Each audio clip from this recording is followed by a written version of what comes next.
à 8h30, comme on sait qu'il y a trop de retardataires et qu'il y a beaucoup d'amis aussi qui sont un peu dans la banlieue, pour traverser Paris, ce n'est pas toujours évident. Donc, merci à tout un chacun d'être venu. Ce n'est pas vraiment une manifestation, je pourrais dire, grandiose qu'on voulait. Je voulais, avec l'équipe que je vais vous présenter tout à l'heure, simplement qu'on puisse se retrouver. Qu'on se retrouve et qu'on partage les petits déjeuners ensemble pour l'unique seule raison, c'est que il y a encore 6 mois, Réveil FM Magazine n'existait pas. Et s'il existe, c'est parce qu'il y a eu des femmes, je parle bien des femmes, et d'hommes qui étaient derrière pour qu'on y arrive. Je vais vous présenter tout à l'heure. Mais en même temps, rappeler que ça a été un défi important. Parce que, certes, on se connaît, mais pour travailler ensemble, il faut vraiment de la motivation, il faut de l'écoute, il faut de la patience et pour arriver à quelque chose. Et ce n'est pas toujours facile, même dans la famille, parfois il y a des petits couacs, mais travailler ensemble, c'est... Mais je voulais vraiment, tout d'abord, remercier Luisa Pace. J'espère que je prononce bien parce que c'est en italien. Luisa Pace. Luisa, c'est... Luisa, tu fais venir. Luisa Pace, c'est la grande journaliste. Elle est très belle. Elle est très belle, mais surtout très intelligente et travailleuse. Donc, elle m'a mené là. Jamais je n'ai été bousculé comme j'étais bousculé avec elle. C'est la rédactrice. C'est elle que nous avons choisi dans la majorité qu'elle soit la rédactrice en chef. C'est elle qui a accepté de nous conduire. Mais c'est vraiment la dame de fer, hein? C'est Madame Thatcher. Donc il faut... Lisa, je voulais te remercier devant toutes ces personnes pour le travail que tu as fait. Et surtout, ça n'a pas été facile. Je sais que si ça ne dépendait que de nous ou de moi, je pense qu'on serait encore dans l'état projet, mais elle a été dynamique, formidable. Et je peux vous dire que les réunions de rédaction, on les faisait chez elle, dans sa cuisine, dans son salon qu'elle a mis à disposition pour nous. Et en même temps, elle et son fils Alexandre, dommage qu'il ne soit pas là, nous faisaient des pâtes, nous donnaient à boire. Il y a des jours où on a terminé à 2 h du matin, hein, sachant qu'il n'y avait plus de métro. Moi et Henri, on s'est mis à marre. Non, c'est vraiment très formidable. Donc, elle a porté ce projet et je crois qu'on peut vraiment l'applaudir. Si on peut l'applaudir.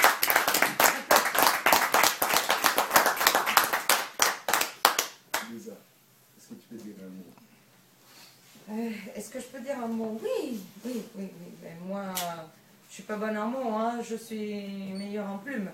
Donc, d'habitude, j'écris avec ma plume, je m'exprime avec ma plume. Donc, ben, quand Freddy m'a parlé de ce projet, j'ai pensé une chose, il y a encore de la place. Bon, moi, je crois encore au papier. Ça, c'est déjà, je pense que c'est une question qui doit un peu ranger tout le monde parce qu'on est dans l'ère du numérique. Et le numérique, ça passe. Et en plus, puisque je fais beaucoup d'enquêtes au niveau géopolitique, je vois qu'il y a un peu de tout. Donc on n'arrive pas à faire le tri sur les vrais sujets, ce qui est en première page, ce qui est analysé vraiment. Il y a beaucoup de copier-coller entre un journal et l'autre, etc. Donc ça n'empêche pas que ça devienne aussi un journal sur une version web. Donc l'idée, ça serait aussi de toucher, surtout celle de toucher des sujets qui existent tous les jours, mais qui ne font pas forcément la une, sans pour autant être des sujets anciens. C'est-à-dire qu'au jour d'aujourd'hui, tout le monde est en train de parler, ne serait-ce qu'en France, il y a des débats sur le terrorisme ou sur la déchéance de nationalité, on le fait, on ne le fait pas. Et il faut savoir que, encore déjà hier, il y avait des chars armés, et des chars qui partaient vers la Syrie de plusieurs pays, qui ne vont pas d'accord les uns avec les autres. Mais ça, personne n'en parle. Pourtant, on le sait. On le sait, nous, journalistes, je veux dire, si on doit être un relais, si on fait bien notre travail, on doit être un relais entre la vraie information et information. Même si c'est un mensuel, on peut être en temps réel. Parce que on devrait avoir toujours au moins 5-6 jours pour pouvoir éventuellement changer des articles ou les mettre à jour, etc. Mais il est impensable qu'au jour d'aujourd'hui, quand on va acheter un hebdomadaire ou... moi, je viens plutôt des hebdomadaires ou du quotidien. Donc, j'ai une habitude, c'est pour ça que j'ai l'habitude de travailler sous pression et vite, mais même dans des bimestriels, on a toujours la possibilité de changer quelque chose. Donc, c'est pour ça qu'il faudrait toucher des thèmes qu'on peut analyser et revenir en arrière. Dans le numéro 0, on s'est dit, on revient en arrière. Par exemple, il y a un article sur... qu'on appelle Daesh ou État islamique, etc., avec des informations que plusieurs d'entre vous doivent connaître, mais c'est un peu pour remettre, étant le premier numéro, c'est plutôt pour remettre les choses en place, que tout a été dit et le contraire de tout a été dit aussi. Il y a un article sur, je parle pour moi, c'est moi qui l'ai fait, sur les migrants, parce que, en plus étant italienne, je vois venir la chose depuis au moins 10-15 ans. C'est-à-dire qu'à Lampedusa, on a le souci depuis, on crie au secours depuis des années et des années, et on n'est aidé que par les ONG, mais on a le pouls de la situation et on voit ce qui est en train de se passer. Tandis que chaque pays traite la question de manière... Bon, en Allemagne que pour les migrants qui arrivent en Allemagne, en France que pour les migrants qui arrivent en France. Maintenant, la France, à juste titre, s'est rendu compte que Calais est un problème européen. C'est la même chose que les Italiens disent depuis plusieurs années au niveau de Lampedusa. Donc, tiens donc, on s'aperçoit qu'on a le même problème dans plusieurs pays européens. Et si on pouvait faire face tous ensemble, d'une manière un peu équilibrée à ces événements, on n'arriverait pas à la jungle de Calais. Donc on essaie de mettre par nos connaissances, moi je parle plus de géopolitique parce que c'est plus mon thème. Donc l'idée ça serait de réveiller un peu et dire bon, ça se passe pas que en bas de chez nous, ça se passe un peu partout. Donc c'est vrai que, bon, après vous aurez le numéro 0, celui-là on le donne, c'est notre épreuve, c'est notre épreuve. On ne donne pas. Non, c'est notre épreuve, on doit choisir encore entre le... Et donc, bon, on devra prendre un rythme, mais c'est vrai que l'idée est celle de ne pas avoir la même couverture que tout le monde, sans pour autant être loin de l'information immédiate. Parce que, je ne sais pas si, moi peut-être j'utilise des termes plus techniques parce que je suis dans la presse depuis longtemps, mais même le dernier jour avant l'impression, surtout la mise en page, n'est-ce pas? On a ici notre graphiste que je torturais. Et donc on peut apporter des changements parce que ça va vite. Ça va vite, parfois non, parfois il ne se passe rien de plus. Parfois, on a une information, je peux vous dire, le texte sur les migrants, il manque des choses.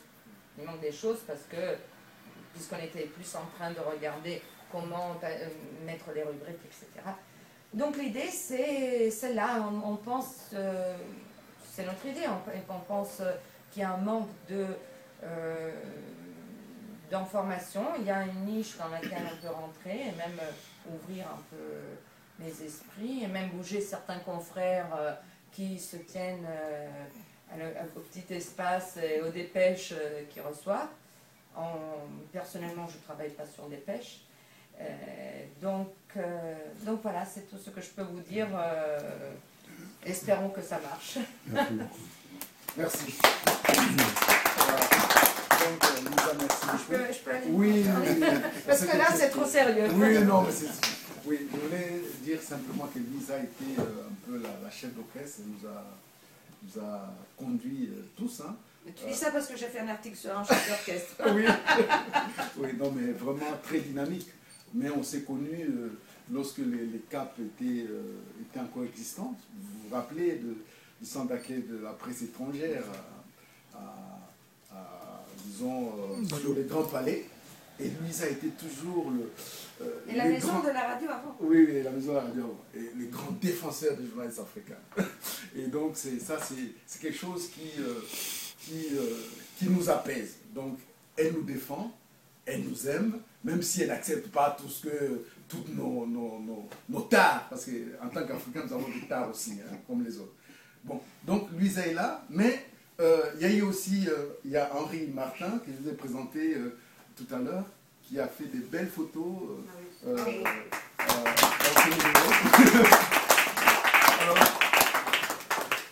Henri, comme je le disais, pour ceux qui étaient là avant, vraiment c'est la personne qui, lorsque je suis rentré au Congo, en plein hiver, a eu la possibilité de m'offrir un manteau. J'avais tellement froid, j'ai grelotté dehors. Il m'a amené chez lui pour m'offrir un manteau qui m'a servi à me protéger du froid. Donc Henri a fait des belles photos, notamment les reportages sur la garde républicaine. Donc c'est des belles photos que vous verrez. Alors il y a John qui n'est pas là. John est spécialiste dans tout ce qui est investigation. C'est lui qui a fait des articles sur les terrorismes parce que lui il connaît, il est tout le temps là-dedans. Il est américain, mais d'origine italienne, mais il connaît. Mais l'aspect positif que je peux vous dire par rapport à l'équipe des Réveils FM International, c'est que nous sommes tous des engagés. Nous sommes des journalistes engagés. Nous croyons au journalisme. C'est pourquoi même nous avons tous décidé à l'unanimité que la dernière page de la couverture soit offerte à Reporters sans frontières qui se bat pour défendre les journalistes partout où ils sont menacés, partout où la liberté d'expression est menacée, ils sont là et je pense que beaucoup d'entre nous, notamment nous les journalistes africains, moi personnellement, j'étais bénéficiaire de leur service. Alors, on n'est pas seul, on a Jean-Philippe qui vient de nous rejoindre, c'est un jeune, hein, c'est lui qui s'occupe un peu de la com du Réveil FM. Vous avez vu les beaux logos maintenant, très joli, c'est lui qui l'a réalisé. Oh, bravo. Mais cette revue, on ne pouvait pas la voir s'il n'y avait pas une dame vraiment au grand cœur, qui nous a aidés, qui a accompagné Louisa, parce qu'ils étaient les deux. Mais je crois que si c'était que des hommes, peut-être qu'on ne serait pas arrivé. Non. Donc c'est Béatrice. Béatrice, tu peux te mettre vraiment content. Elle a fait un travail formidable. Même moi-même, je n'en revenais pas. C'est elle qui a placé les photos, c'est elle qui a tout fait. Donc elle a fait une maquette plutôt très belle, mais c'est vraiment son travail. C'est le fruit de son travail. Béatrice, vraiment, enfin, je te dis un grand merci pour le travail que tu as fait, mais je voulais aussi vous remercier d'être là, remercier les présidents. C'est notre président de l'association des journalistes africains et internationaux, hein, M. Camara. Vous pouvez vous lever un peu? Oui, vous oui. êtes quand même les doyens. Nous l'appelons les doyens. Et les doyens Camara suit tous les journalistes africains, il connaît les cas de chacun. Et c'est lui aussi notre défenseur. Il n'y a pas que Reporters sans frontières. Il y a aussi lui qui défend les journalistes africains. Mais je voulais, comme ce n'est pas quelque chose d'officiel, je voulais quand même qu'on sache qui est là. Je vais commencer à ma gauche. Donc, Martin Sali Martin, c'est la résistance congolaise. Hein? C'est vraiment, oui, c'est la résistance congolaise. RCK se bat pour que la démocratie entre Congo, que vraiment que les droits de l'homme soient respectés. Et ils sont très très dynamiques et tout ça. Mais il n'est pas seulement Blanguenga. Ma Blandine et la secrétaire des RCK, c'est elle qui lui c'est le président, elle c'est la secrétaire générale. Voilà, la tête pensante de ces mouvements qui terrorisent un peu le gouvernement congolais. Voilà. Donc, ils ne sont pas seuls. Je voulais vous présenter M. Freddy Kita, qui est quand même... Voilà. Freddy Kita est chevalier de la paix. Hein. Viens un peu, monsieur. Voilà, il est sur la couverture. Alors tout le monde me dit, mais comment il doit figurer sur la couverture? Non, c'est un homme vraiment de paix. C'est le secrétaire général d'un grand parti politique au niveau de la RDC, le parti de la démocratie chrétienne. C'est lui le secrétaire général. Et il y a quelques mois, il a été décoré en Italie. Il a été fait chevalier de la paix. C'était à Assise. Hein, Assise, voilà. Donc, c'est bien, il est entre le Congo et ici. Et le fait qu'il soit là, donc on profite un peu de sa présence. Je vais présenter encore, merci beaucoup, M. Freddy Kita. Il y a Roland Mena. Roland Mena, c'est un ami. Alors, cet homme que vous voyez, une fois, au niveau du centre d'accueil de la presse étrangère, il a été agressé, simplement parce qu'il y a une délégation qui était venue, notamment du Rwanda, qui parlait du génocide et tout ça, sans parler de ce qui s'est passé au Congo, avec tous les vols de pillage et tout ça. Et lui, il avait un t-shirt marqué de sang. Et on l'a sorti du Cap. Bon, il y a eu des protestations, voilà. Et il avait sa jambe qui était presque cassée. Et je l'ai suivi jusque chez lui pour voir comment est-ce qu'il était. Mais un grand et dynamique acteur politique congolais. Voilà. Roland Mena. Et nous avons Charlie et Salo. Charlie et Salo, on va commencer ensemble. Charlie et Salo, c'est aussi un acteur politique congolais qui travaille beaucoup avec la communauté. Et on l'appelle le père de la résistance congolaise. Voilà. Il est là et il a été au Congo et il est ici. Donc je ne vais pas présenter tout le monde, vous n'êtes pas oublié certains. Je voulais simplement que ces moments soient un moment de motivation pour se dire qu'on peut y aller. Vous savez que Réveil FM est né en 2000 à Kinshasa. Je n'avais que 32 ans à l'époque. Et on a apporté la vision qu'on avait ici, enfin qu'on avait trouvé des radios libres pour l'installer au Congo. Ça n'a pas été facile parce qu'il faut vraiment être thyriféraire. Si on veut exister dans la presse en Afrique, il faut être thyriféraire. Il faut encenser les régimes. Et nous, comme on faisait que les infos de proximité, on nous a tout de suite catalogués comme étant un média anti-république. Et on nous a fermés, on nous a interpellés, mais vraiment c'était... mais on a tenu quand même 7 ans. Et on a dû quand même... Moi j'ai dû quitter le Congo par les Nations Unies. C'est-à-dire il n'y aurait pas les Nations Unies au Congo, je ne serais même pas sorti, parce que je ne pouvais même pas sortir. J'avais tous les visas du monde, mais je ne pouvais pas sortir de l'aéroport. Et c'est les Nations Unies qui m'a sorti, et c'est la France qui m'a accueilli. Donc je remercie quand même la France de l'avoir fait. Et je pense que s'il y a 7 ans, j'étais décédé, peut-être que Réveil FM aujourd'hui n'aurait pas vu les jours.